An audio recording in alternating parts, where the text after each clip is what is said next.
இந்த அக்ஷய திருத்தியை பிரின்ஸ் ஜுவல்லரியுடன் கொண்டாடுங்கள். உங்கள் வளங்களை இரட்டிப்பாக்குங்கள்.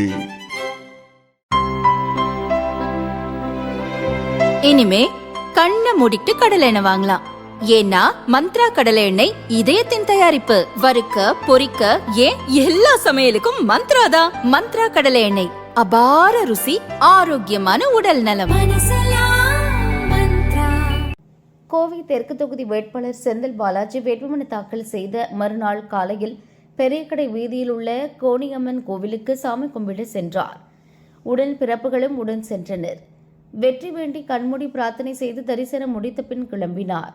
வாசலை நெருங்கும் முன் திடீரென ஒருவர் ஓடிவந்து செந்தில் பாலாஜியின் கைகளை கெட்டியாக பிடித்துக் கொண்டார். அதிர்ச்சியான செந்தில் அவரை ஆர்வக்கார உடன்பிறப்பு என நினைத்து கையை விடுங்க என சிரித்தபடி சொன்னார். அந்த நபரோ இன்னும் கெட்டியாக பிடித்து கொண்டு, அண்ணா விடமாட்டேங்கண்ணா, 3 லட்சம் ரூபாய்க்கு மேலே உங்கள் கவர்மெண்ட்டுக்கு கொடுத்துருக்கேனா, அந்த காசை திருப்பி கொடுங்கண்ணா என்று உரத்த குரலில் மன்றாடினார். குழப்பமான செந்தில் பாலாஜி, பாருங்க இந்த ஆளு 3 லட்சம் கொடுத்தேங்கிறார் என்று கோவில் ஊழியரை கேட்டார். அவர் பதறியபடி, சார் அவர் நம்ம கோவில் தற்காலிக ஸ்டாஃப் தான், ராமுன்னு பேரு, நெய் தீபம் ஏற்றவர் என்றார். ராமு குடித்திருக்கிறார் என்பதையும் சைகையால் தெரிவித்தார்.